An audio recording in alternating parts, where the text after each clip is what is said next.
ಆಕಾಶವಾಣಿ ಮೈಸೂರು.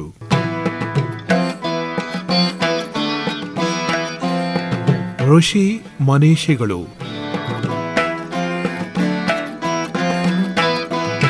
ಲೇಖನ ಡಾಕ್ಟರ್ ಶ್ರೀರಾಮ್ ಭಟ್.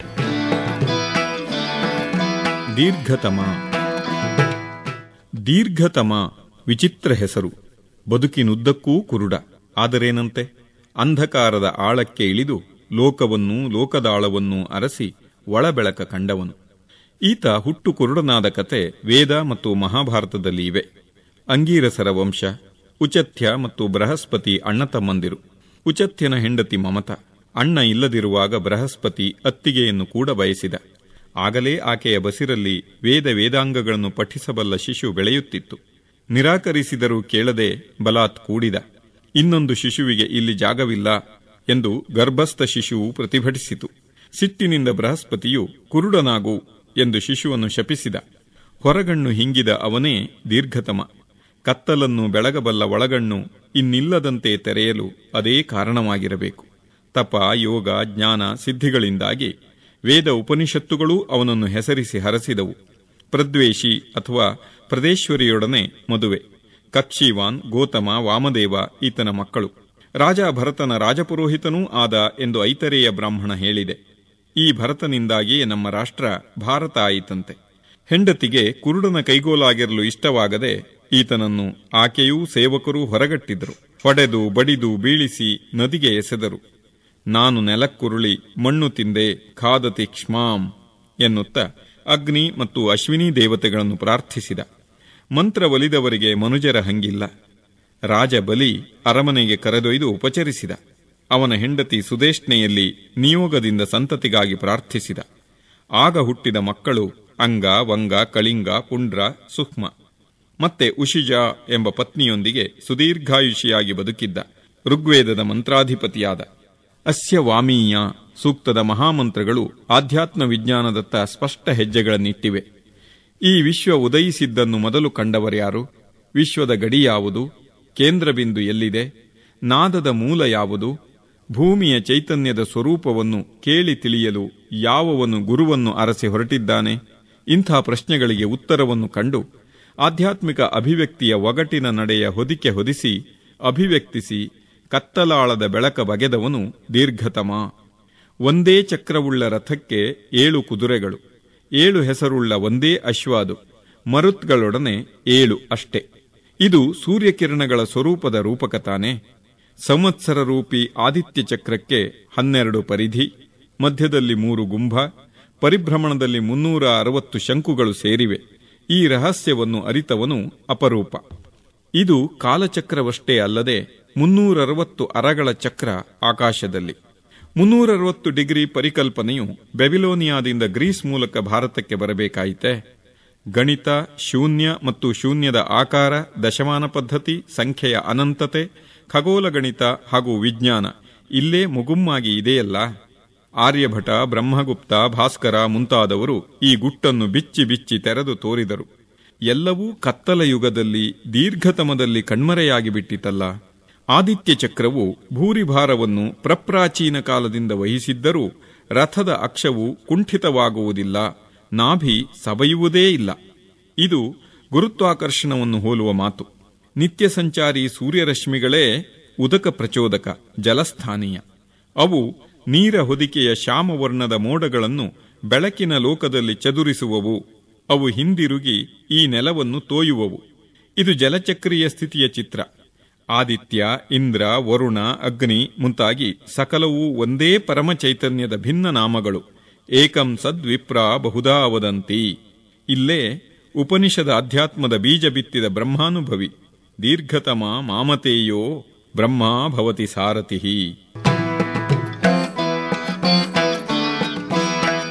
ಋಷಿ ಮನೀಷಿಗಳು. ಲೇಖನ ಡಾಕ್ಟರ್ ಶ್ರೀರಾಮ್ ಭಟ್. ಪ್ರಸ್ತುತಿ ದಿವಾಕರ್ ಹೆಗಡೆ. ಈ ಕಾರ್ಯಕ್ರಮ ಆಕಾಶವಾಣಿ ಮೈಸೂರು ಕೇಂದ್ರದಿಂದ ಮೂಡಿಬಂತು. ಆಕಾಶವಾಣಿ ಮೈಸೂರು.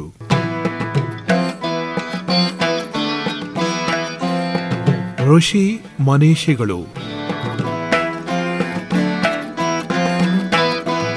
ಲೇಖನ ಡಾಕ್ಟರ್ ಶ್ರೀರಾಮ್ ಭಟ್. ಮಹರ್ಷಿ ದಧೀಚಿ.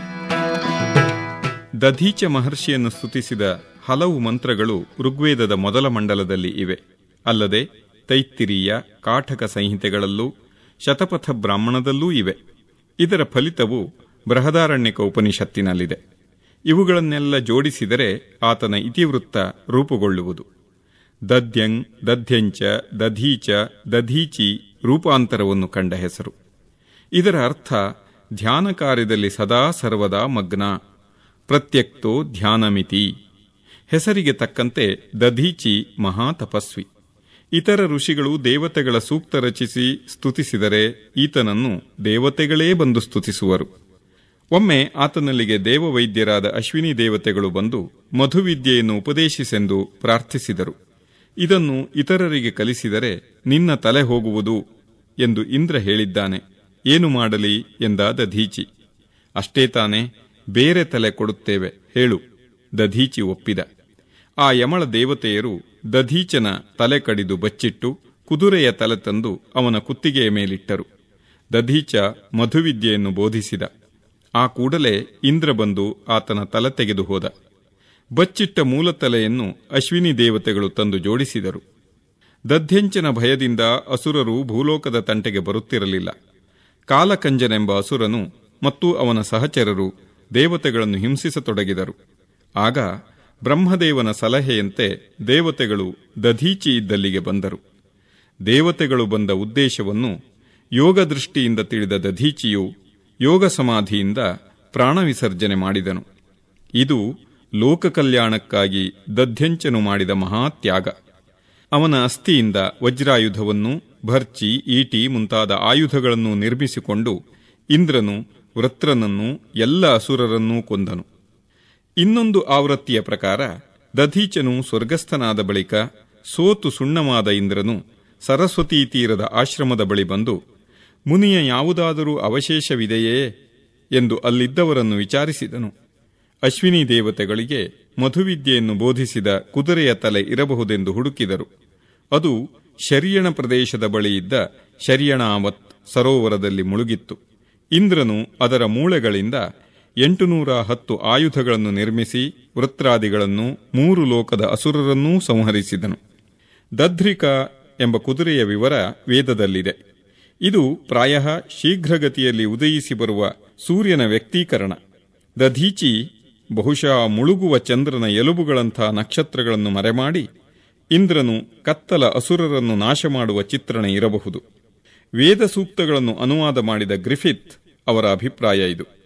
ಈ ಮಂತ್ರಗಳಿಗೆ ಹೊಂದಿಕೊಂಡು ಸೂರ್ಯನ ಕಿರಣಗಳಿಂದಾಗಿ ಚಂದ್ರನು ಕಾಂತಿಮಯನಾಗುವನು ಎಂದು ಬಣ್ಣಿಸುವ ಚೆಲುವಾದ ಮಂತ್ರವೊಂದಿದೆ.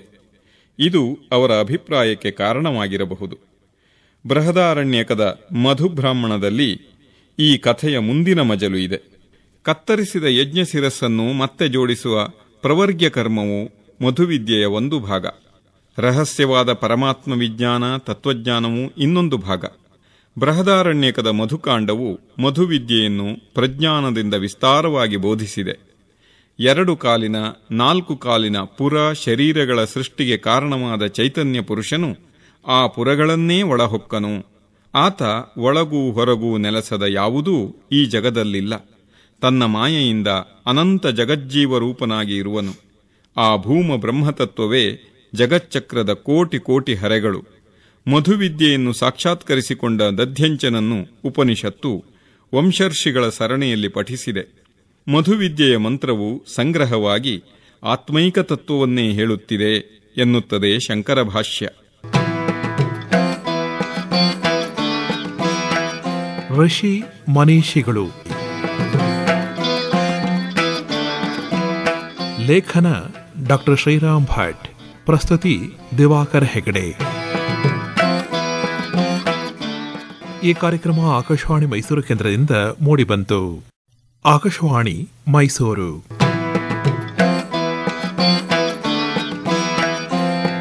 ಋಷಿ ಮನೀಷಿಗಳು.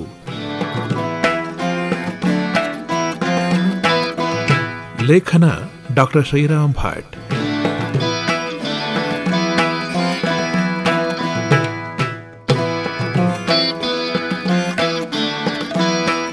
ಯಾಸ್ಕ ಮುನಿ. ಯಾಸ್ಕ ತೀರ ಅಪರಿಚಿತ ಹೆಸರು. ವೇದದ ಅರ್ಥವನ್ನು ತಿಳಿಯಲು ಮೊಟ್ಟ ಮೊದಲಿಗೆ ಪ್ರಯತ್ನಿಸಿದ ಆತ ಅದಕ್ಕೆ ಅಗತ್ಯವಾದ ಅರ್ಥಜ್ಞಾನೋಪಕರಣಗಳನ್ನು ಅತ್ಯಪೂರ್ವವಾಗಿ ಕಲ್ಪಿಸಿಕೊಟ್ಟ ಮಹಾತ್ಮ, ಮಹಾನುಭಾವ. ಊಹಿಸಲಾಗದಷ್ಟು ಪ್ರಪ್ರಾಚೀನ ಕಾಲದಲ್ಲಿದ್ದ ಪ್ರಚಲಿತ ಮೀಮಾಂಸೆಯನ್ನು ವ್ಯವಸ್ಥಿತವಾಗಿ ಕಟ್ಟಿ ನಿರೂಪಿಸಿದ ಅತ್ಯದ್ಭುತ ಧೀಶಕ್ತಿ. ಆತನ ಬಗ್ಗೆ ಐತಿಹ್ಯ, ಪುರಾಣ, ಚರಿತ್ರೆ, ಕತೆ ಏನೂ ಇಲ್ಲ. ಆದರೆ ವ್ಯಾಸ ಪಾಣಿನಿಯರು ಮಾಡಿದ ಉಲ್ಲೇಖ, ಇತರ ವ್ಯಾಕರಣ ಸಂಬಂಧಿ ಗ್ರಂಥ, ಸ್ಕಂದಸ್ವಾಮಿ, ಭಟ್ಟಭಾಸ್ಕರ, ಸಾಯಣ ಮುಂತಾದವರ ವೇದಾಂತ ಭಾಷ್ಯಗಳು, ಭಾಷಾಸ್ವರೂಪ ನಿಯಮಾಧ್ಯಯನದ ಕೃತಿಗಳು ಆತನ ಹೆಸರನ್ನು ಮತ್ತೆ ಮತ್ತೆ ಸ್ಮರಿಸಿ, ಉಲ್ಲೇಖಿಸಿ, ಚರ್ಚಿಸಿ ಅಜರಾಮರವಾಗಿಸಿವೆ. ಭಾರತಕ್ಕೋರ್ವನೇ ಯಾಸ್ಕ, ಅವನ ನಿರುಕ್ತವೇ ನಿರುಕ್ತ. ನಿರುಕ್ತವು ವೇದಾಂಗಗಳಲ್ಲಿ ಒಂದು. ಶಿಕ್ಷಾ, ವ್ಯಾಕರಣ, ಛಂದಸ್, ನಿರುಕ್ತ, ಜ್ಯೋತಿಷ, ಕಲ್ಪ ಇವು ವೇದವನ್ನು ಸಮಗ್ರವಾಗಿ ಅರಿಯಲು ಸಹಾಯ ಮಾಡುವ ಅಂಗಗಳು. ನಿರುಕ್ತ ಎಂದರೆ ಪದ ನಿರ್ವಚನ. ಒಂದು ಪದದ ಮೂಲ ಚೂಲಗಳನ್ನು, ಅದರ ಇತಿಹಾಸವನ್ನೂ ವಿವರಿಸುವ ಶಾಸ್ತ್ರ. ನಿರುಕ್ತ ಗ್ರಂಥದ ಮೊದಲ ವಾಕ್ಯವೇ ಸಮಾಂ ನಾಯಃ ಸಮಾಂ ನಾತಃ. ಚೆನ್ನಾಗಿ ಸಮಗ್ರವಾಗಿ ಅಧ್ಯಯನ ಮಾಡಬೇಕಾದ ವೈದಿಕ ಶಬ್ದ ಸಮುದಾಯವೇ ಸಮಾಂ ನಾಯ. ಅದನ್ನು ಒಂದೆಡೆ ಅಭ್ಯಸಿಸಲು ಸಂಗ್ರಹಿಸಿದ ಗ್ರಂಥ ಸಮಾಂನಾಥ. ಅದಕ್ಕೆ ನಿಘಂಟು ಎಂದು ಇನ್ನೊಂದು ಹೆಸರು. ಅದನ್ನು ಇಲ್ಲಿ ವ್ಯಾಖ್ಯಾನಿಸಬೇಕಿದೆ. ಸ ವ್ಯಾಖ್ಯಾತವ್ಯ. ಇದು ಯಾಸ್ಕನ ಬರವಣಿಗೆಯ ಶೈಲಿ. ಆಧುನಿಕ ಸಂಸ್ಕೃತ ಶೈಲಿ ಇಲ್ಲೇ ಆರಂಭ. ಕಶ್ಯಪ ಪ್ರಜಾಪತಿಯು ವೇದದಲ್ಲಿ ಕಾಣುವ ಸಮಾನ ಅರ್ಥವುಳ್ಳ ಪದಗಳನ್ನು ಒಂದೆಡೆ ಕಲೆ ಹಾಕಿ ಅದನ್ನು ನಿಘಂಟು ಎಂದು ಹೆಸರಿಸಿದ್ದನಂತೆ. ನಿಗಮ ಅಂದರೆ ವೇದದಿಂದ ಸಮಾನಾರ್ಥಕ ಪದಗಳನ್ನು ಹೆಕ್ಕಿ ತೆಗೆದು ಒಂದೆಡೆ ಕಲೆ ಹಾಕುವುದು ನಿಘಂಟು. ನೀ ಆಹನನ. ಇದು ನಿಘಂಟು ಪದದ ನಿರ್ವಚನ, ನಿರುಕ್ತಿ. ಮುಂದೆ ಲೌಕಿಕ ಸಾಹಿತ್ಯದಲ್ಲಿ ಶಬ್ದಕೋಶ ಎಂಬ ಅರ್ಥದಲ್ಲಿ ರೂಢಿಗೆ ಸಂದುದನ್ನು ಗಮನಿಸಬಹುದಾಗಿದೆ. ಮಂತ್ರಗಳಿಗೆ ಅರ್ಥವಿಲ್ಲ, ಮಂತ್ರಾಹ ನಿರರ್ಥಕಾಹ. ಪ್ರಯತ್ನಪಟ್ಟು ಅರ್ಥ ಹಚ್ಚುವುದು ವ್ಯರ್ಥ, ಆಯಾಸ ಎಂದು ವಾದ ಮಾಡುವವರು ಇದ್ದರು. ಕಣ್ಣಿಲ್ಲದವರಿಗೆ ಜಗದ ವಸ್ತುಗಳು ಕಾಣದಿದ್ದರೆ ವಸ್ತುಗಳೇ ಇಲ್ಲವೆಂದಾಗುವುದೇ? ಅದು ಅಜ್ಞರ ಮಾತು. ವೇದದ ಮಾತು ಗೂಢ, ರಹಸ್ಯಮಯ. ಬಗೆದು ರಹಸ್ಯವನ್ನು ಭೇದಿಸಬೇಕು. ಪದಗಳಿಗೇ ನಾನಾರ್ಥವಿರುವಾಗ ವಾಕ್ಯಗಳಿಗೆ ಇರಲಾರದೆ. ಮಂತ್ರಗಳಿಗೆ ಒಂದೇ ಅರ್ಥವಿಲ್ಲ, ನಾನಾ ಅರ್ಥಗಳಿವೆ ಎಂದರೆ ಒಪ್ಪಬಹುದಾದ ಮಾತು ಎಂದು ಯಾಸ್ಕ ದೃಢವಾಗಿ ಹೇಳಿದ. ಮಂತ್ರಗಳಿಗೆ ಶಬ್ದವೇ ಶಕ್ತಿ, ಪಠಣ ಮಾತ್ರದಿಂದ ಪುಣ್ಯ. ಅರ್ಥದ ಗೊಡವೆ ಬೇಡ ಎನ್ನುವವರೂ ಇದ್ದರು. ಅರ್ಥ ಅರಿತು ನುಡಿದರೆ ಮಿಗಿಲಾದ ಪ್ರಯೋಜನ. ಅರ್ಥ ಅರಿಯದ ನುಡಿ ಕುರುಡು. ಬರಿದೆ ಮಾತಿನ ಹೊರೆ ಹೊರುವವನು ಭಾರ ಹೊತ್ತ ಮರ ಅಷ್ಟೆ. ಸ್ಥಾಣುರಯಂ ಭಾರಹರಹ. ಅದು ಹೊತ್ತು ನಿಂತಿರುವ ತನ್ನದೇ ಎಲೆ, ಹೂ, ಹಣ್ಣುಗಳ ಗಂಧ, ರಸ, ರೂಪಗಳ ಸವಿಯನ್ನು ಸುಖಿಸದು. ಇದು ಯಾಸ್ಕನ ನಿಲುವು. ನೈಘಂಟುಕ, ನೈಗಮ, ದೈವತ 3 ಕಾಂಡ ಮತ್ತು ಪರಿಶಿಷ್ಟಗಳಲ್ಲಿ ಒಟ್ಟು 37 ಪ್ರಮುಖ ವಿಷಯಗಳನ್ನು ನಿರೂಪಿಸಿರುವುದು ಈ ಕೃತಿಯ ಹರಹು. ಪದ, ಮಂತ್ರ, ದೇವತೆಗಳ ಅರ್ಥವಿಸ್ತಾರ ವಿಸ್ಮಯಕರ. ವ್ಯಾಕರಣದ ಪ್ರಮುಖ ಪರಿಭಾಷೆಗಳು ಇಲ್ಲೇ ಮೊದಲಿಗೆ ಕಾಣಿಸಿಕೊಂಡಿವೆ. ನಾಮಪದಗಳು ಕ್ರಿಯಾಪದದಿಂದ ಸಂಭವಿಸುವವು. ನಾಮಾನಿ ಆಖ್ಯಾತ ಜಾನಿ ಎಂಬುದೇ ನಿರ್ವಚನದ ಮೂಲದರ್ಶನ. ಜೊತೆಗೆ ಇತಿಹಾಸ, ಪುರಾಣಾಂಶ, ಅಲಂಕಾರ ಮುಂತಾಗಿ ಇತರ ಹಲವು ಪರಿಕರಗಳು ಪದಾರ್ಥ ನಿರ್ಣಯಕ್ಕೆ ಸಹಕಾರಿ. ಈ ವ್ಯಾಪಕ ದೃಷ್ಟಿಯಿಂದಾಗಿ ನಿರುಕ್ತವು ಸಮಗ್ರ, ಅತ್ಯುಪಯುಕ್ತ ಎನಿಸಿತು. ನಿರುಕ್ತದಲ್ಲಿ ಬಳಸಲಾದ ಪರಿಕಲ್ಪನೆಗಳು, ಪರಿಭಾಷೆಗಳು ಮುಂದೆ ವ್ಯಾಕರಣ, ಅಲಂಕಾರ, ಛಂದಸ್ಸು, ಕರ್ಮಮೀಮಾಂಸೆ ಮುಂತಾಗಿ ಪ್ರತ್ಯೇಕ ಸ್ವತಂತ್ರ ಶಾಸ್ತ್ರಗಳಾಗಿ ಬೆಳೆದದ್ದು ಈಗ ಇತಿಹಾಸ. ಮೀಮಾಂಸೆ, ಜಿಜ್ಞಾಸೆಗಳ ಮೂಲಕ ಜ್ಞಾನ ಪರಂಪರೆಗೆ ಭದ್ರ ಬುನಾದಿ ಹಾಕಿದ ಯಾಸ್ಕ ಮುನಿ ಪ್ರಾತಸ್ಮರಣೀಯ. ಋಷಿ ಮನೀಷಿಗಳು. ಲೇಖನ ಡಾಕ್ಟರ್ ಶ್ರೀರಾಮ್ ಭಟ್. ಪ್ರಸ್ತುತಿ ದಿವಾಕರ್ ಹೆಗಡೆ. ಈ ಕಾರ್ಯಕ್ರಮ ಆಕಾಶವಾಣಿ ಮೈಸೂರು ಕೇಂದ್ರದಿಂದ ಮೂಡಿಬಂತು. ಆಕಾಶವಾಣಿ ಮೈಸೂರು.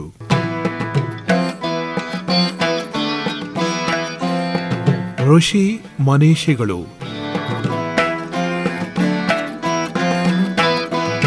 ಲೇಖನ ಡಾಕ್ಟರ್ ಶ್ರೀರಾಮ್ ಭಟ್.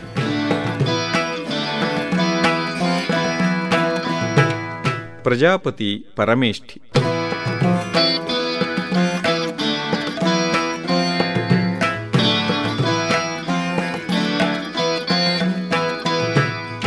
ಪ್ರಜಾಪತಿ ಪರಮೇಷ್ಠಿ ಒಬ್ಬನದೇ ಹೆಸರೋ ಅಥವಾ ಇಬ್ಬರದೋ?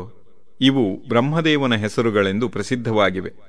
ಋಗ್ವೇದದಲ್ಲಿ ನಾಸದೀಯ ಸೂಕ್ತದ ಋಷಿ ಎಂದು ಎರಡನ್ನೂ ಒಟ್ಟಿಗೇ ಒಂದಾಗಿ ಸ್ಮರಿಸಲಾಗಿದೆ. ಬೃಹದಾರಣ್ಯಕ ಉಪನಿಷತ್ತು ವಂಶರ್ಷಿ ಸ್ಮರಣೆಯಲ್ಲಿ ಪರಮೇಷ್ಠಿಯು ಪ್ರಜಾಪತಿಯ ಶಿಷ್ಯನೆಂದು ಸೂಚಿಸಿದೆ. ಜೈಮಿನಿ ಬ್ರಾಹ್ಮಣವೂ ಪರಮೇಷ್ಠಿಯು ಪ್ರಜಾಪತಿಯ ಶಿಷ್ಯನೆಂದೇ ಹೇಳಿದೆ. ಗುರು ಶಿಷ್ಯರು ಕೂಡಿಯೇ ಕಂಡುಕೊಂಡಿದ್ದಿರಬಹುದು ಈ ಸೂಕ್ತ. ಇವರ ನಾಸದೀಯ ಸೂಕ್ತವು ಇಂದಿಗೂ ಇವರಿಗಿಂತ ಹೆಚ್ಚು ಪ್ರಚಲಿತದಲ್ಲಿದೆ. ಯಾರು ಈ ಸೃಷ್ಟಿಯನ್ನು ಮಾಡಿದರೋ ಯಾರು ಬಲ್ಲರು? ಕೋ ಅದ್ಧಾ ವೇದ ಕಹ್ಯ ಪ್ರವೋಚತ್ ಕುತ ಆಜಾತ ಕುತ ಇಯಂ ವಿಸೃಷ್ಟಿ ಎಂದು ಈ ಸೂಕ್ತವು ನೇರವಾಗಿಯೇ ಕೇಳಿದ್ದರಿಂದ ನಮ್ಮ ನಾಸ್ತಿಕ ಜಾಣರ ಬತ್ತಳಿಕೆಯ ಬ್ರಹ್ಮಾಸ್ತ್ರವಾಯಿತು.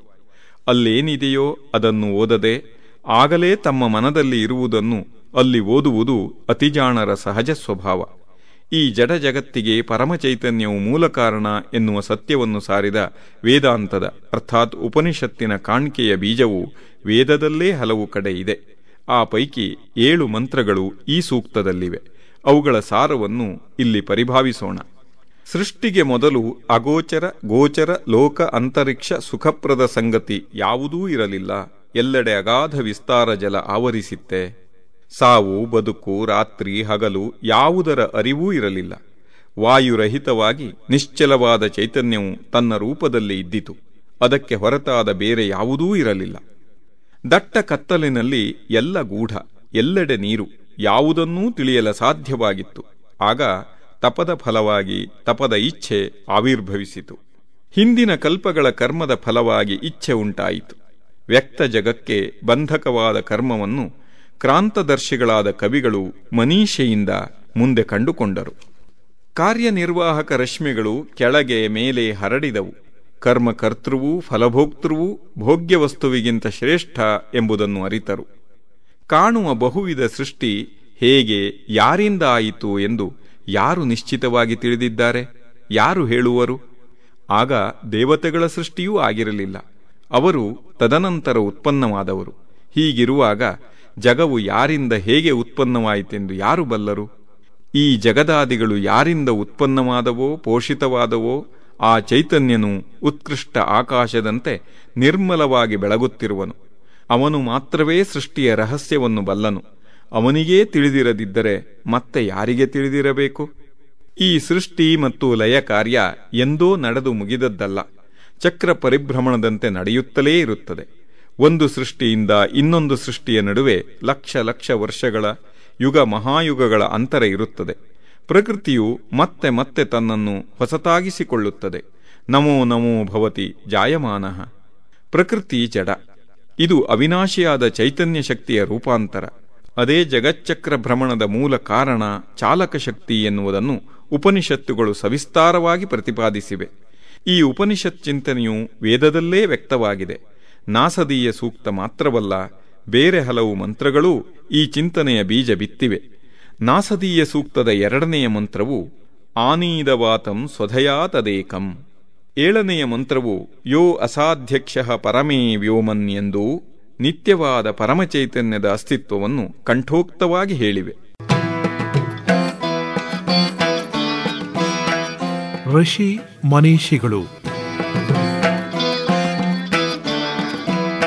ಲೇಖನ ಡಾಕ್ಟರ್ ಶ್ರೀರಾಮ್ ಭಟ್. ಪ್ರಸ್ತುತಿ ದಿವಾಕರ್ ಹೆಗಡೆ.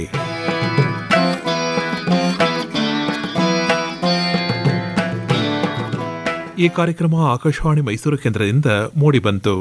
ಆಕಾಶವಾಣಿ ಮೈಸೂರು.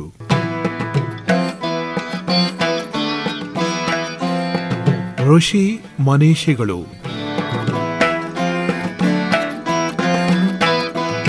ಲೇಖನ ಡಾಕ್ಟರ್ ಶ್ರೀರಾಮ್ ಭಟ್. ಕಪಿಲ ಮಹರ್ಷಿ. ಕಪಿಲನು ಕರ್ದಮ ಪ್ರಜಾಪತಿ ಮತ್ತು ದೇವಹೂತಿಯರ ಮಗ. ಈತ ತೀವ್ರ ತಪಸ್ವಿ. ತಪೋಮಗ್ನಾಗಿ ಇರುವಾಗಲೇ ತಂದೆ ದಿವಂಗತನಾದ. ದೇವಹೂತಿ ದುಃಖಿತಳಾದಳು. ತಾಯಿಯ ದುಃಖ ನಿವಾರಣೆಗಾಗಿ ಕಪಿಲನು ಆಕೆಗೆ ತತ್ವಶಾಸ್ತ್ರವನ್ನು ಬೋಧಿಸಿದ. ಅದೇ ದರ್ಶನಗಳಲ್ಲೆಲ್ಲ ಮೊದಲನೆಯದೆಂದು ಪ್ರಸಿದ್ಧವಾದ ಸಾಂಖ್ಯ ದರ್ಶನ. ದುಃಖತ್ರಯ ನಿವಾರಣೆಯೇ ದರ್ಶನದ ಪರಮ ಪ್ರಯೋಜನವೆಂದು ಕಪಿಲ ಹೇಳಿದ್ದಾನೆ. ಸುತ್ತಣ ಪ್ರಾಣಿ ಪಕ್ಷಿ ಕ್ರಿಮಿ ಕೀಟ ಪ್ರಪಂಚ ಆಧಿಭೌತಿಕ. ಮಳೆ ಗಾಳಿ ಮುಂತಾದ ನಿಸರ್ಗ ಆಧಿದೈವಿಕ. ನಮ್ಮದೇ ಶರೀರ ಮತ್ತು ಮನಸ್ಸು ಆಧ್ಯಾತ್ಮಿಕ. ಈ ಮೂರು ಮೂಲಗಳಿಂದ ಒದಗಿ ಬರುವ ದುಃಖವೇ ತಾಪತ್ರಯ. ತಾಪತ್ರಯವು ಜಗದ ಸ್ವಭಾವ. ಈ ಜಗದ ನಿರ್ಮಿತಿಗೆ ಕಾರಣವಾದ ನಮ್ಮ ಕಣ್ಣಿಗೆ ಕಾಣದ ಸೂಕ್ಷ್ಮಗಳೇ ತತ್ವ. ತತ್ವಗಳ ಕಾಣಿಕೆಯೇ ದರ್ಶನ. ಅದರ ಅರಿವಿನಿಂದ ದುಃಖವನ್ನು ನೀಗಿಸಿಕೊಳ್ಳಬಹುದೆಂದು ಕಪಿಲನ ಅನುಭವದ ಕಾಣಿಕೆ. ಕಪಿಲನು ಗಂಗಾವತರಣಕ್ಕೆ ಪ್ರೇರಕ ಶಕ್ತಿಯಾದ ಕಥೆಯನ್ನು ರಾಮಾಯಣ ಸವಿಸ್ತಾರವಾಗಿ ಕೊಟ್ಟಿದೆ. ವೇದದ ಜ್ಞಾನಗಂಗೆಗಾಗಿ ತಪಿಸಿದವನೆಂದು ಮಹಾಭಾರತ ಹೇಳಿದೆ. ಗೋಸವವೆಂಬ ಯಜ್ಞದಲ್ಲೂ ಗೋವನ್ನು ಕೊಲ್ಲಬಾರದೆಂದು ವಾದ ಸಂವಾದ ಮಾಡಿದ ಪ್ರಸಂಗವೂ ಅಲ್ಲಿದೆ. ಕುರಿಗಳನ್ನು ಕುರಿತು ಕಪಿಲನಿಗೆ ಅಕ್ಕರಾಸ್ತೆ. ಕುರಿಗಳನ್ನು ಕುರಿತಂತೆ ಕಾಣುವ ಅಜಾಮೇಕಾಂ ಲೋಹಿತ ಶುಕ್ಲಕೃಷ್ಣಾಂ ಎಂಬ ಮಂತ್ರವೊಂದಿದೆ.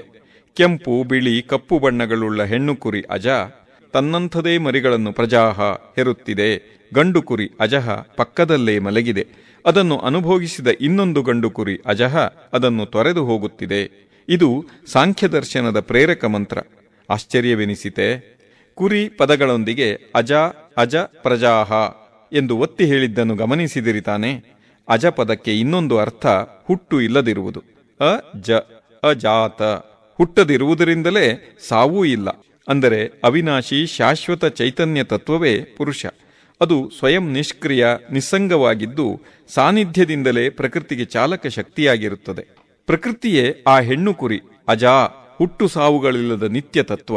ಅದು ಮರಿಹಾಕುವ ಪ್ರಸೂತಿ ಕ್ರಿಯೆಯಲ್ಲಿ ಪ್ರಜಾತ ತೊಡಗಿಕೊಳ್ಳುತ್ತದೆ. ಅದೇ ಪ್ರಧಾನ ತತ್ವ. ಈ ಸೃಷ್ಟಿಯ ಪ್ರತಿಯೊಂದು ವ್ಯಷ್ಟಿಯಲ್ಲೂ ಪ್ರತ್ಯೇಕ ಸಾನ್ನಿಧ್ಯ ಒದಗಿಸಿದ ಪುರುಷ ಇನ್ನೊಂದು ಅಜ ತೊರೆಯುತ್ತದೆ ಎಂದರೆ ಕೈವಲ್ಯ ಪಡೆಯುತ್ತದೆ. ಪುರುಷ ಪ್ರಕೃತಿ ಎರಡು ತತ್ವಗಳು. ನಮ್ಮ ಕಣ್ಣಿಗೆ ತೋರುವ ಈ ಸ್ಥೂಲ ಜಗದ ಹಿಂದೆ ಇನ್ನೂ 23 ಸೂಕ್ಷ್ಮ ತತ್ವಗಳು ಇವೆ. ಅದಕ್ಕೆ ಸಂಖ್ಯೆಯನ್ನು ಆಧರಿಸಿದ್ದು ಸಾಂಖ್ಯ.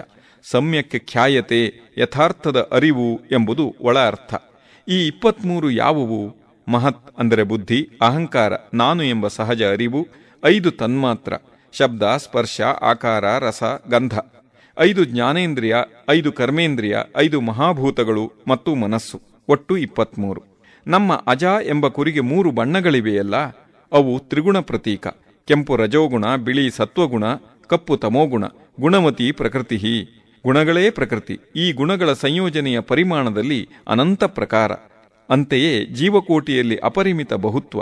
ಒಂದು ಜೀವಿಯ ತದ್ರೂಪವಾಗಿ ಇನ್ನೊಂದಿಲ್ಲ. ಮುಖ್ಯವಾಗಿ ನಿರ್ಜೀವ ವಸ್ತು ಎಂಬುದಿಲ್ಲ. ಕಲ್ಲು ಬಂಡೆಗೂ ಜೀವವಿದೆ. ಇಲ್ಲಿರುವುದು ಚರ ಅಚರ ಅಥವಾ ಸ್ಥಾವರ ಜಂಗಮ ಎರಡೇ ಭೇದ. ಹುಟ್ಟು ಸಂತಸದಾಯಿ, ಆದರೆ ಸಾವು ದುಃಖದಾಯಿ ಆಗಬಾರದು. ಹುಟ್ಟಿದವರಿಗೆ ಸಾವು ಸಹಜ ನಡೆ. ಪ್ರಕೃತಿ ಪುರುಷ ಎರಡೇ ನಿತ್ಯ. ಪ್ರಕೃತಿಯ ಉತ್ಪನ್ನವಾದ ಸೃಷ್ಟಿಯ ಜೀವಕೋಟಿಯೆಲ್ಲ ಅನಿತ್ಯ. ಅದನ್ನರಿತು ಸಮಾಧಾನಿಯಾಗಬೇಕು. ಇದೇ ಸಾಂಖ್ಯದರ್ಶನದ ಲಕ್ಷ್ಯ. ಭಗವದ್ಗೀತೆ ಇದನ್ನೇ ಇನ್ನೊಂದು ಬಗೆಯಲ್ಲಿ ಹೇಳಿದೆ. ವ್ಯಾಸ ಮಹರ್ಷಿ ಮಹಾಭಾರತದಲ್ಲಿ ಕಪಿಲನನ್ನು ಮತ್ತೆ ಮತ್ತೆ ನೆನಪಿಸುತ್ತಾನೆ. ಕಪಿಲ ದರ್ಶನ ನಮ್ಮ ನೆಲದಲ್ಲಿ ಇನ್ನೂ 15 ದರ್ಶನಶಾಸ್ತ್ರಗಳನ್ನು ಉದ್ದೀಪಿಸಿತು. ಮನುಷ್ಯ ಜೀವಿ ಗಳಿಸಿ ಉಳಿಸುವುದು ಜ್ಞಾನವನ್ನು ಮಾತ್ರ. ಜ್ಞಾನವೇ ಕೈವಲ್ಯ ಎಂದ ಕಪಿಲನ ನೆನಪಾದಾಗಲೆಲ್ಲ ಮನಸ್ಸು ಗೌರವದಿಂದ ಬಾಗಿ ನಮ್ರವಾಗುತ್ತದೆ. ಋಷಿ ಮನೀಷಿಗಳು. ಲೇಖನ ಡಾಕ್ಟರ್ ಶ್ರೀರಾಮ್ ಭಟ್. ಪ್ರಸ್ತುತಿ ದಿವಾಕರ್ ಹೆಗಡೆ. ಈ ಕಾರ್ಯಕ್ರಮ ಆಕಾಶವಾಣಿ ಮೈಸೂರು ಕೇಂದ್ರದಿಂದ ಮೂಡಿಬಂತು. ಆಕಾಶವಾಣಿ ಮೈಸೂರು.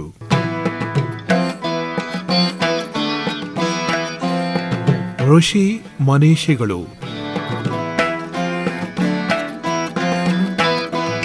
ಲೇಖನ ಡಾಕ್ಟರ್ ಶ್ರೀರಾಮ್ ಭಟ್.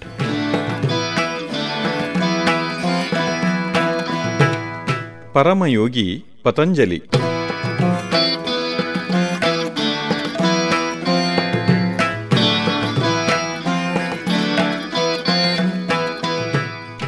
ಯೋಗೇನ ಚಿತ್ತಸ್ಯ ಪದೇನ ವಾಚಾಂ ಮಲಂ ಶರೀರಸ್ಯ ಚ ವೈದ್ಯಕೇನ ಯೋಪಾಕರೋತ್ತಂ ಪ್ರವರಂ ಮುನೀನಾಂ ಪತಂಜಲಿಂ ಪ್ರಾಂಜಲಿರಾನತೋಸ್ಮಿ.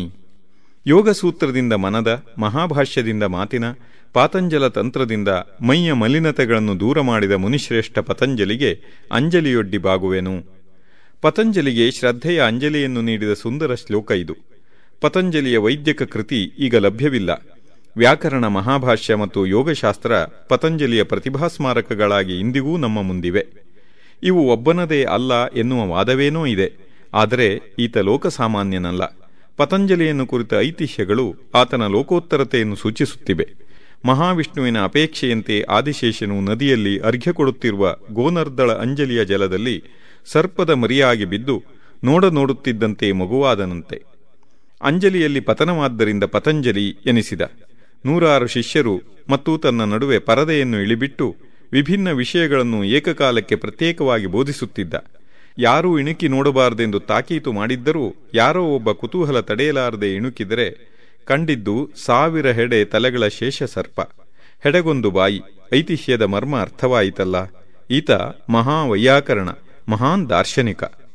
ಮಹಾಭಾಷ್ಯವು ಪಾಣಿನಿ ಮಹರ್ಷಿಯ ಅಷ್ಟಾಧ್ಯಾಯಿಯ ಆಯ್ದ ಸೂತ್ರಗಳನ್ನು ವಿಸ್ತಾರವಾಗಿ ಚರ್ಚಿಸಿದ ಬೃಹತ್ ಕೃತಿ. ಭಾರತೀಯ ಭಾಷಾ ಸಂಪ್ರದಾಯದ ನಿರ್ದಿಷ್ಟ ರೂಪವನ್ನು ಅನನ್ಯವಾಗಿ ದಾಖಲಿಸಿದ ಗ್ರಂಥ.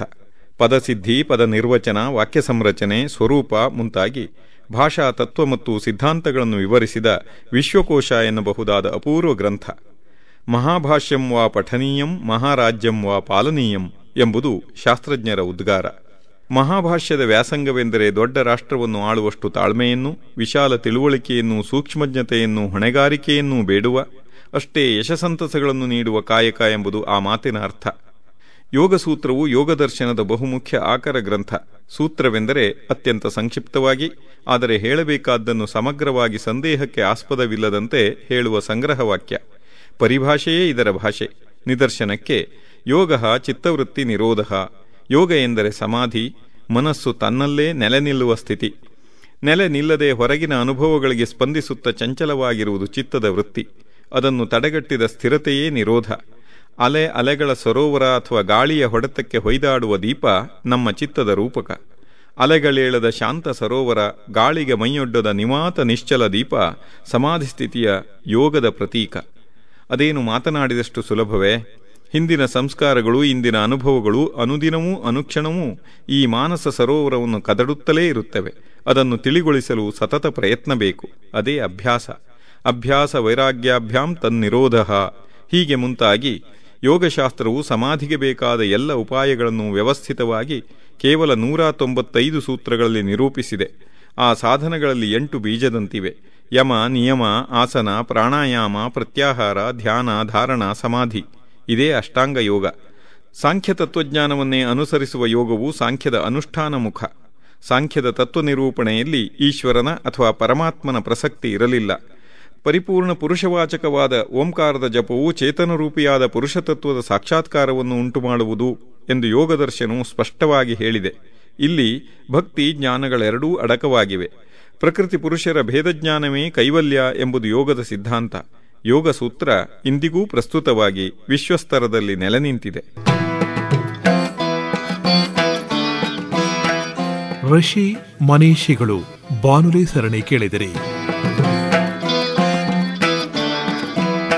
ಲೇಖನ ಡಾಕ್ಟರ್ ಶ್ರೀರಾಮ್ ಭಟ್. ಪ್ರಸ್ತುತಿ ದಿವಾಕರ್ ಹೆಗಡೆ.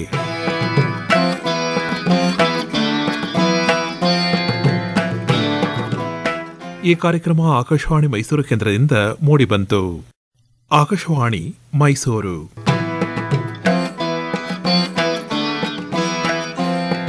ಋಷಿ ಮನೀಷಿಗಳು. ಲೇಖನ ಡಾಕ್ಟರ್ ಶ್ರೀರಾಮ್ ಭಟ್.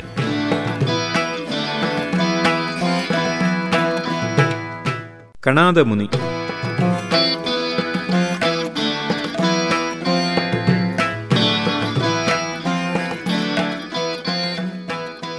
ಅಪ್ಪಟ ಭಾರತೀಯ ಭೌತ ವಿಜ್ಞಾನವನ್ನು ನೋಡುವುದಾದರೆ ಕಣಾದ ಮುನಿಯ ವೈಶೇಷಿಕ ಸೂತ್ರಗಳನ್ನು ಪರಿಭಾವಿಸಬೇಕು. ಈತನ ಮೊದಲ ನಾಮಕರಣ ಕಶ್ಯಪ. ತನ್ನ ದರ್ಶನದಿಂದಾಗಿ ಕಣಾದ ಎಂದೇ ಪ್ರಸಿದ್ಧನಾದ. ಕಣಾದ ಎಂದರೆ ಕಣವನ್ನು ತಿಂದವನು. ಈತ ಹೊಲದಲ್ಲಿ ಕಾಳುಗಳನ್ನು ಹೆಕ್ಕಿ ತಿನ್ನುತ್ತಿದ್ದುದರಿಂದ ಅಥವಾ ಪ್ರಯಾಗದಲ್ಲಿ ಪೂಜಾಬಲಿಗೆ ನೀಡಿದ ಧಾನ್ಯ ಕಣಗಳನ್ನು ಹೆಕ್ಕಿ ಹೆಕ್ಕಿ ಪುಡಿ ಮಾಡಿ ನೋಡುತ್ತಿದ್ದುದರಿಂದ ಜನ ಈತನನ್ನು ಕಣಾದ ಎಂದೇ ಕರೆದರಂತೆ. ಜಗವೆಂಬ ಪದಾರ್ಥದ ಆರಂಭವು ಕಣದಿಂದ ಆಗಿದೆ ಎಂಬ ಕಣ ಅಣುವಾದವನ್ನು ವಿಶ್ವದಲ್ಲೇ ಮೊಟ್ಟಮೊದಲಿಗೆ ಪ್ರತಿಪಾದಿಸಿದ ಈತನಿಗೆ ಕಣಾದ ಎಂಬ ನಾಮಧೇಯ 100ಕ್ಕೆ 100 ಅನ್ನುವರ್ಥ.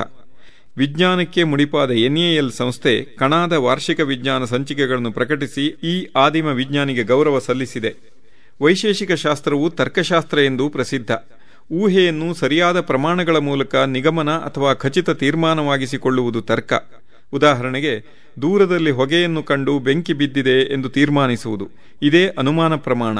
ಇದನ್ನು ಸುವ್ಯವಸ್ಥಿತವಾಗಿ ನಿರೂಪಿಸಿದವನು ಅಕ್ಷಪಾದ ಗೌತಮ. ಈತನ ನ್ಯಾಯಶಾಸ್ತ್ರವನ್ನು ವಿಶೇಷ ದರ್ಶನದೊಂದಿಗೆ ಸವಿಸ್ತರಗೊಳಿಸಿದ ಕೀರ್ತಿ ಕಣಾದನದು.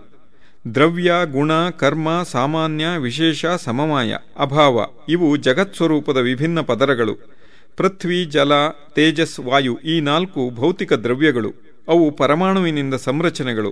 ಆಕಾಶ, ಕಾಲ, ದಿಕ್, ಆತ್ಮ ಇವು ನಿತ್ಯ ಮತ್ತು ಸರ್ವವ್ಯಾಪಕ. ಮನಸ್, ಅಣು, ಜೀವಿಗಳ ಅಂತರಿಂದ್ರಿಯ, ಆತ್ಮರಲ್ಲಿ ವಿಶೇಷ ರೀತಿಯ ಆತ್ಮನಾದ ಕರ್ತೃವೇ ಈಶ್ವರ. ಹೀಗೆ ಇತರ ಪದಾರ್ಥಗಳ ವಿವರಗಳನ್ನು ನೋಡುತ್ತಿದ್ದರೆ ದಟ್ಟಡವಿಯನ್ನು ಹೊಕ್ಕ ಅನುಭವ. ಈ ಜಗದ ಅಂತರಂಗ ಬಹಿರಂಗ ಸಂಗತಿಗಳ ವ್ಯಾಖ್ಯೆ ಲಕ್ಷಣಗಳನ್ನು ಕರಾರುವಾಕ್ಕಾಗಿ ನಿರೂಪಿಸಿದ ವಿಜ್ಞಾನ ಪ್ರತಿಭಾದರ್ಶನದ ದರ್ಶನ ಇದು. ವೈಜ್ಞಾನಿಕಕ್ಕೆ 2 ಮುಖ್ಯವಾದ ನಿದರ್ಶನಗಳನ್ನು ಮಾತ್ರ ನೋಡಬಹುದು. ಒಂದು, ಅಣು ಅಥವಾ ಕಣ. ಯಾವುದು ಮೂಲ ಕಾರಣವಾಗಿದ್ದು ಅಳಿಯದೆ ಉಳಿಯುವುದೋ ಅದೇ ಅಣು. ಅದರ ಕಾರ್ಯವೇ ಅಣುವಿನ ಅಸ್ತಿತ್ವದ ಸೂಚಕ. 2 ಅಣುಗಳ ಸಂಯೋಗದಿಂದ ದ್ವಣುಕ, 3 ದ್ವಣುಕಗಳಿಂದ ತ್ರಿಣುಕ, ಅದಕ್ಕೆ ಮಹತ್ ಪರಿಮಾಣ. ಕಣ್ಣಿಗೆ ಕಾಣದ ಅಣುವಿಗೂ ಪರಿಮಾಣವಿದೆ. ಪರಿಮಂಡಲವೇ ಆ ಪರಿಮಾಣ. ಪರಿಮಂಡಲವೆಂದರೆ ಸುತ್ತಲೂ ಮಂಡಲ, ಆರ್ಬಿಟ್ ಇರುವಂಥದ್ದು, ಅಂದರೆ ಗೋಳ, ಸ್ಪಿಯರ್. ಅಣುವಿನ ಆಕಾರ. ಅಣೋಹು ಮಹತಃ ಚ ಉಪಲಬ್ಧಿ ಅನುಪಲಬ್ಧಿ ನಿತ್ಯೇ ವ್ಯಾಖ್ಯಾತೆ ನಿತ್ಯಂ ಪರಿಮಂಡಲಂ. 2ನೆಯದು ಗುರುತ್ವಾಕರ್ಷಣ. ಉತ್ಕ್ಷೇಪಣಂ, ಅವಕ್ಷೇಪಣಂ, ಆಕುಂಚನಂ, ಪ್ರಸರಣಂ, ಗಮನಂ ಇತಿ ಕರ್ಮಾಣಿ. ಮೇಲಕ್ಕೆಸೆತ, ಕೆಳಗೆ ಬೀಳುವುದು, ಕುಗ್ಗುವುದು, ಹಿಗ್ಗುವುದು, ಗಮನ ಇವು ಚಲನಶಕ್ತಿಗಳು. ಉತ್ಕ್ಷೇಪಣದಲ್ಲಿ ಗುರುತ್ವ ಪ್ರಯತ್ನಗಳ ಸಂಗಮವಿದೆ. ಅವಕ್ಷೇಪಣಕ್ಕೆ ಗುರುತ್ವಾಕರ್ಷಣವು ಕಾರಣ ಎಂಬುದು ಸ್ಪಷ್ಟ. ಬ್ರಹ್ಮಗುಪ್ತನ ಬ್ರಹ್ಮಸ್ಫುಟ ಸಿದ್ಧಾಂತದಲ್ಲಿ ಗುರುತ್ವಾಕರ್ಷಣ ಎಂಬ ಪದ ಕಾಣುತ್ತದೆ. ಕೂಡುವಲ್ಲಿ ಬೇರ್ಪಡುವಲ್ಲಿ ವೇಗ ಬಲವು ಸಮಾನವಾಗಿರುತ್ತದೆ. ವೇಗದ ಬಲವು ದ್ರವ್ಯದ ಒಳಗಿನದಲ್ಲ, ಹೊರಗಿನದು. ನಿರ್ದಿಷ್ಟ ಪ್ರಯತ್ನಕ್ಕೆ ನಿರ್ದಿಷ್ಟ ಚಲನದಲ್ಲಿ ಪರ್ಯವಸಾನ. ಪ್ರಯತ್ನ ವಿಶೇಷಾತ್ ನೋದನ ವಿಶೇಷ. ಪ್ರತಿಯೊಂದು ಕ್ರಿಯೆಗೂ ಸಮಾನ ಮತ್ತು ವಿರುದ್ಧ ಪ್ರತಿಕ್ರಿಯೆ ಇರುವುದು ಕಾರ್ಯವಿರೋಧಿ ಕರ್ಮ. ಇವು ನ್ಯೂಟನ್ನ ಕೆಲವು ನಿಯಮಗಳನ್ನು ಹೋಲುವುದಿಲ್ಲವೇ? ಸೇಬು ಕೆಳಗೆ ಬಿದ್ದಿದ್ದು ಒಂದು ಮಿಥ್. ನ್ಯೂಟನ್ನಿಗೂ ಮೊದಲು ಅದೇ ಬಗೆಯ ನಿಯಮಗಳನ್ನು ವರಾಹಮಿಹಿರ, ಬ್ರಹ್ಮಗುಪ್ತ, ಅಲ್ಬರೂನಿ ಮುಂತಾದವರು ಕಂಡುಕೊಂಡಿದ್ದರು. ಅವರಲ್ಲಿ ಕಣಾದ ಮೊದಲಿಗ.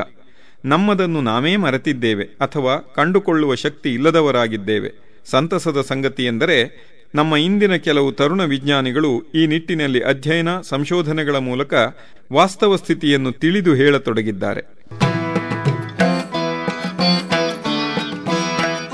ಋಷಿ ಮನೀಷಿಗಳು ಬಾನುಲಿ ಸರಣಿ ಕೇಳಿದಿರಿ. ಲೇಖನ ಡಾಕ್ಟರ್ ಶ್ರೀರಾಮ್ ಭಟ್. ಪ್ರಸ್ತುತಿ ದಿವಾಕರ್ ಹೆಗಡೆ.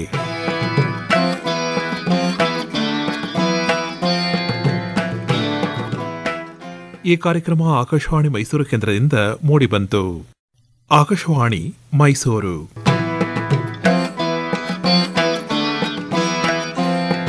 ಋಷಿ ಮನೀಷಿಗಳು.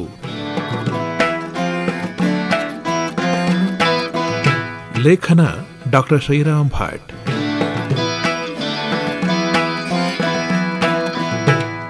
ಉದ್ದಾಲಕ ಶ್ವೇತಕೇತು.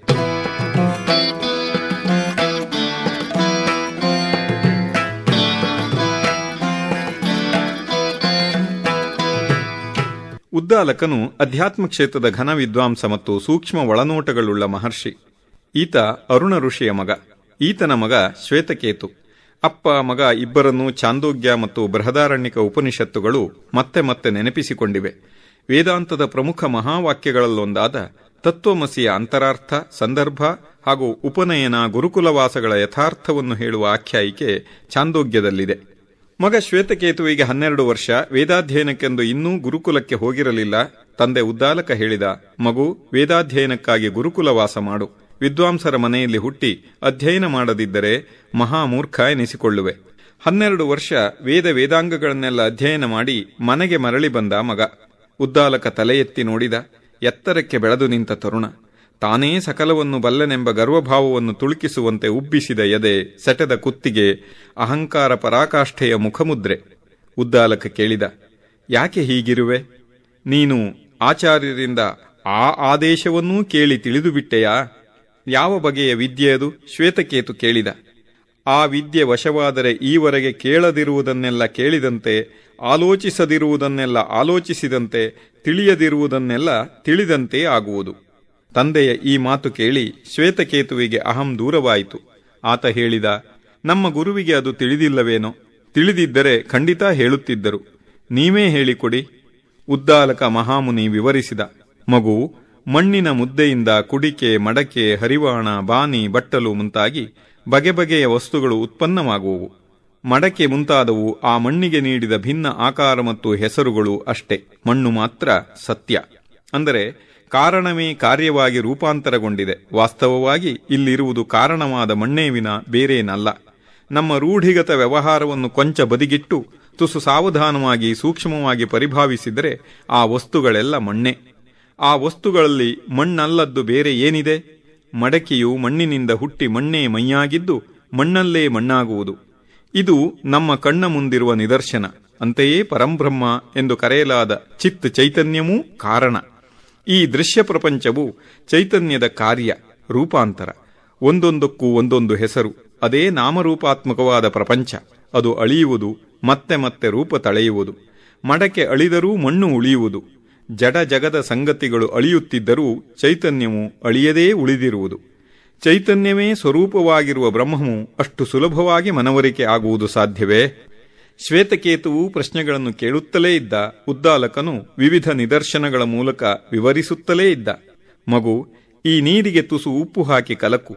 ತಳದಿಂದ, ನಡುವಿನಿಂದ, ಮೇಲಿನಿಂದ ಒಂದೊಂದು ಹನಿ ಎತ್ತಿ ರುಚಿ ನೋಡು. ಎಲ್ಲವೂ ಉಪ್ಪುಪ್ಪು ಅಲ್ಲ? ಹಾಗೆಯೇ ಸೂಕ್ಷ್ಮಾತಿ ಸೂಕ್ಷ್ಮವಾದ ಪರಮ ಚೈತನ್ಯವು ಅಂತರ್ಯಾಮಿಯಾಗಿ ಈ ಜಗದ ಕಣ ಕಣವನ್ನೂ ವ್ಯಾಪಿಸಿದೆ. ಅಪ್ಪ, ಅಲ್ಲಿ ಆಲದ ಹಣ್ಣು ಇದೆಯಲ್ಲ, ಅದರ ಬೀಜ ತುಂಬ ಸಣ್ಣದು. ಅದನ್ನು ಒಡೆದು ನೋಡು. ಆ ಬೀಜದಿಂದ ಮಹಾ ನೆಗ್ರೋಧ ವೃಕ್ಷ ಬೆಳೆದು ನಿಲ್ಲುತ್ತದಲ್ಲ. ಬೀಜದೊಳಗೆ ಇದೆಯೇ ಆ ವೃಕ್ಷ? ಎಲ್ಲಿಂದ ಬಂತು ಮತ್ತೆ? ನಾನು, ನೀನು, ಈ ಜಗವು ಆ ಮಹಾ ಅಣುವಿನಿಂದ ವಿಕಾಸಗೊಂಡವರು. ಅಪ್ಪ, ಅಣುವಿಗೂ ಅಣುವಾದ ಚೈತನ್ಯವೇ ಎಲ್ಲರ ಆತ್ಮ. ಅದೇ ಸತ್ಯ. ಶ್ವೇತಕೇತು, ನೀನೂ ಅದೇ ಆಗಿರುವೆ. ತತ್ಸತ್ಯಂ ಸ ಆತ್ಮ ತತ್ವಮಸಿ ಶ್ವೇತಕೇತೋ. ಅಪ್ಪನ ಜೊತೆ ಮಗನೂ ಬ್ರಹ್ಮಜ್ಞಾನಿ. ಇಬ್ಬರೂ ಮಹಾವಾಕ್ಯದ ಮಹಾಮುನಿಗಳು. ಋಷಿ ಮನೀಷಿಗಳು ಬಾನುಲಿ ಸರಣಿ ಕೇಳಿದಿರಿ.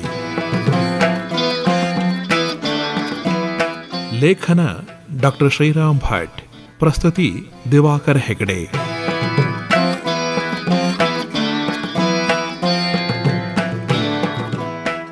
ಈ ಕಾರ್ಯಕ್ರಮ ಆಕಾಶವಾಣಿ ಮೈಸೂರು ಕೇಂದ್ರದಿಂದ ಮೂಡಿಬಂತು. ಆಕಾಶವಾಣಿ ಮೈಸೂರು.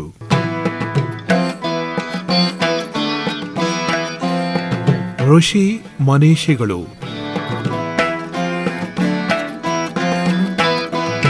ಲೇಖನ ಡಾಕ್ಟರ್ ಶ್ರೀರಾಮ್ ಭಟ್.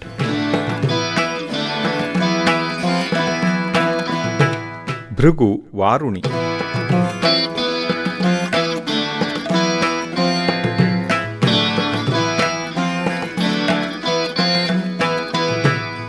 ಕೃಷ್ಣ ಯಜುರ್ವೇದದ ಅಂತ್ಯಭಾಗ ತೈತ್ತರೀಯ ಉಪನಿಷತ್. ತ್ರಿಸ್ವರಗಳಿಂದ ಕೂಡಿದ ಈ ಉಪನಿಷತ್ತಿನ ಮಂತ್ರಗಳ ನಾದಮಾಧುರ್ಯ, ಅರ್ಥಗಾಂಭೀರ್ಯ ವಿಶೇಷವಾದುದು. 3 ವಲ್ಲಿಗಳಲ್ಲಿ ಕೊನೆಯದು ಭೃಗುವಲ್ಲಿ. ಭೃಗು ಈ ಮಂತ್ರಗಳನ್ನು ಸಾಕ್ಷಾತ್ಕರಿಸಿಕೊಂಡಿದ್ದರಿಂದ ಈ ವಲ್ಲಿಗೆ ಆತನದೇ ಹೆಸರು. ಭೃಗು ವರುಣನ ಮಗನಾದ್ದರಿಂದ ವಾರುಣಿ. ಭೃಗುವಿಗೆ ಪರಬ್ರಹ್ಮವನ್ನು ಅರಿಯುವ ತೀವ್ರವಾದ ಒಳತುಡಿತ. ತನ್ನ ತಂದೆಯಾದ ವರುಣ ಋಷಿಯ ಬಳಿಗೆ ಹೋಗಿ, ಪೂಜ್ಯರೇ, ಬ್ರಹ್ಮವಿದ್ಯೆಯನ್ನು ಬೋಧಿಸಿ ಎಂದು ಕೇಳಿಕೊಂಡ. ಅನ್ನ, ಉಸಿರು, ಕಣ್ಣು, ಕಿವಿ, ಮನಸ್ಸು, ಮಾತು ಇವು ತಪಸ್ಸಾಧನಗಳು. ಯಾವುದರಿಂದ ಈ ಚರಾಚರವೆಲ್ಲ ಹುಟ್ಟಿ ಬರುವುದೋ, ಯಾವುದನ್ನೇ ಆಶ್ರಯಿಸಿ ಬದುಕಿರುವುದೋ, ಯಾವುದನ್ನೇ ಸೇರಿ ಲೀನವಾಗುವುದೋ ಅದೇ ಬ್ರಹ್ಮ. ತಪಸ್ಸಿನಿಂದ ಅದನ್ನು ಸರಿಯಾಗಿ ಅರಿತುಕೋ, ಸಾಕ್ಷಾತ್ಕರಿಸಿಕೋ ಎಂದು ತಂದೆ ಆದೇಶಿಸಿದ. ಭೃಗು ತಪಸ್ಸು ಮಾಡಿದ. ಇದು ದೇಹದಂಡನೆಯ ನಾಶಕ ತಪಸ್ಸಲ್ಲ, ಸತಾರ್ಕಿಕ ಚಿಂತನೆಯ ಅನುಸಂಧಾನದ ಅನಾಶಕ ತಪಸ್ಸು. ತನಗೆ ಸರಿ ಎನಿಸಿದ ನಿಲವು ಲಭಿಸಿದಾಗ ತಂದೆ ಇದ್ದಲ್ಲಿಗೆ ಮರಳಿ ಬಂದು ಹೇಳಿದ, ಅನ್ನವೇ ಬ್ರಹ್ಮ. ಚರಾಚರವೆಲ್ಲ ಅನ್ನದಿಂದ ಹುಟ್ಟಿ ಅನ್ನದಲ್ಲೇ ಬೆಳೆದು ಅನ್ನದಲ್ಲೇ ಲೀನವಾಗುವವು.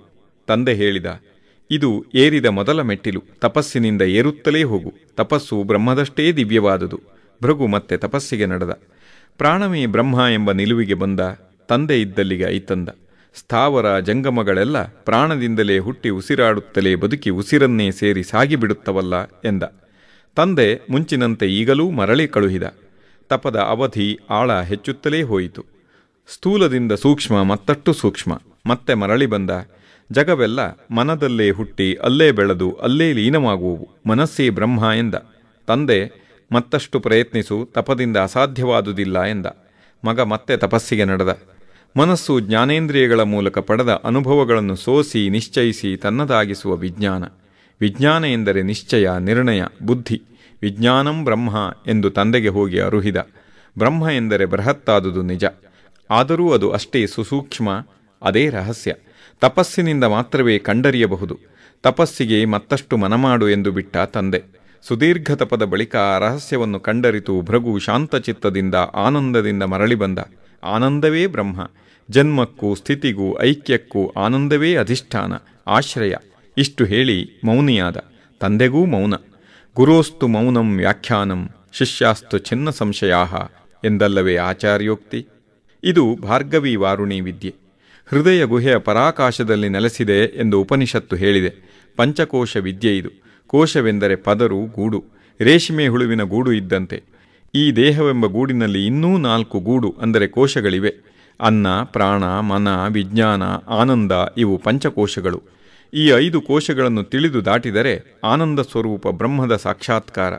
ಅನ್ನಮಯ, ಪ್ರಾಣಮಯ, ಮನೋಮಯ, ವಿಜ್ಞಾನಮಯ, ಆನಂದಮಯ ಆತ್ಮಾಮೇ ಶುದ್ಧ್ಯಂತಾಂ. 5 ಕೋಶಗಳ ಶೋಧದಿಂದ ಅಂತರ್ಯಾಮಿಯಾದ ಆನಂದಘನದ ದರ್ಶನ, ಸಾಕ್ಷಾತ್ಕಾರ ಎಂದಿದೆ ಉಪನಿಷತ್ತು. ಹಿಂದೆ ಬ್ರಹ್ಮವಲ್ಲಿ ಸತ್ಯಂ ಜ್ಞಾನಂ ಅನಂತಂ ಬ್ರಹ್ಮಸ್ವರೂಪ ಎಂದಿತ್ತು. ಆ ಅನಂತವೇ ಆನಂದ. ಅಸಮತೆಯ ದೋಷವಿಲ್ಲದೆ ಸರ್ವಸಮವಾಗಿ ಸರ್ವತ್ರ ವ್ಯಾಪಿಸಿರುವುದೇ ಆನಂದ. ಅದೇ ಅನಂತ. ನಮ್ಮ ದೇಹದೊಳಗೆ ಇರುವ ಚೈತನ್ಯಾಂಶವೇ ಪ್ರತ್ಯಕ್ಕಾತ್ಮ. ಅದು ಎಲ್ಲೆಡೆಯೂ ಇರುವುದರಿಂದ ಬೃಹತ್. ಬೃಹತ್ತೇ ಬ್ರಹ್ಮ. ಭೃಗು ಕಂಡರಿತ ಮಹಾತತ್ವ. ಋಷಿ ಮನೀಷಿಗಳು ಬಾನುಲಿ ಸರಣಿ ಕೇಳಿದಿರಿ. ಲೇಖನ ಡಾಕ್ಟರ್ ಶ್ರೀರಾಮ್ ಭಟ್. ಪ್ರಸ್ತುತಿ ದಿವಾಕರ್ ಹೆಗಡೆ.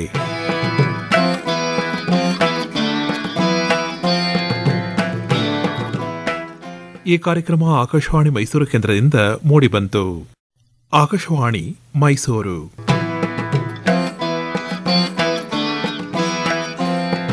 ಋಷಿ ಮನೀಷಿಗಳು.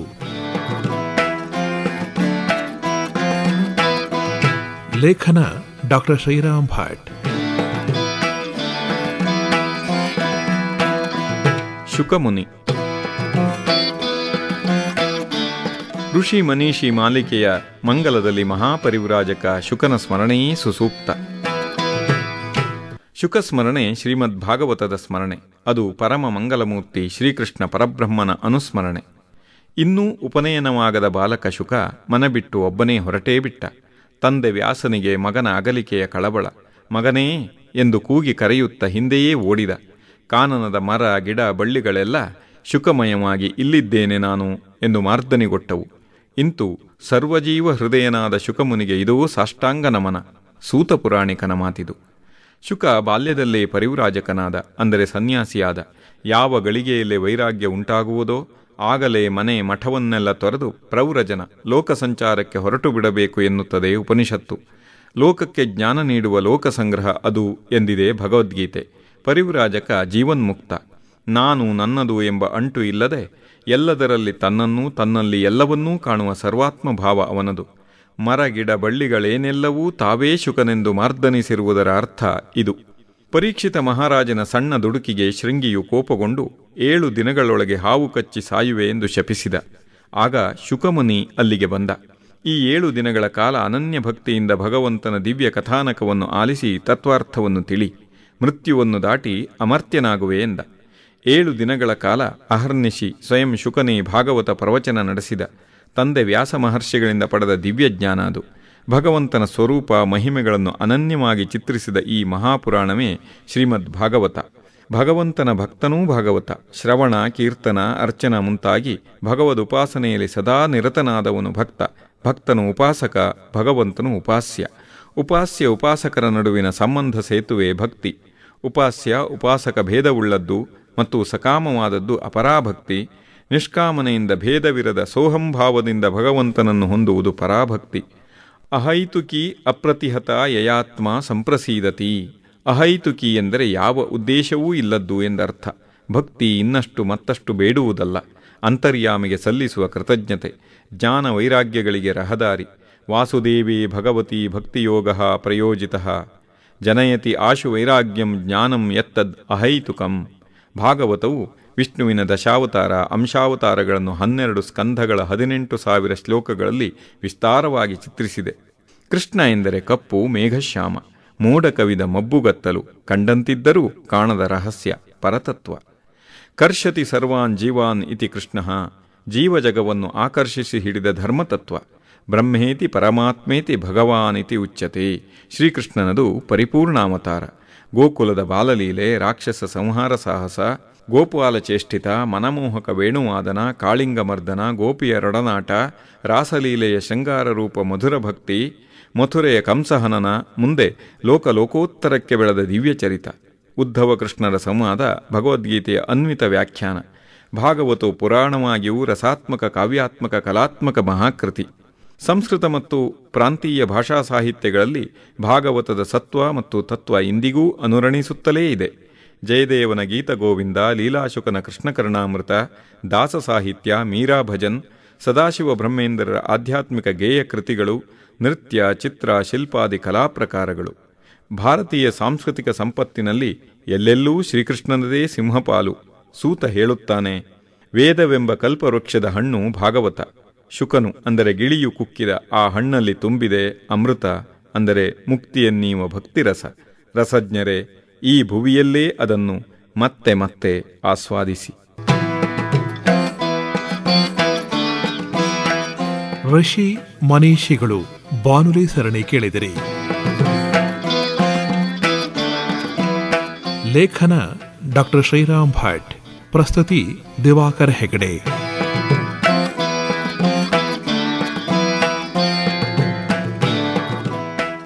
ಈ ಕಾರ್ಯಕ್ರಮ ಆಕಾಶವಾಣಿ ಮೈಸೂರು ಕೇಂದ್ರದಿಂದ ಮೂಡಿಬಂತು.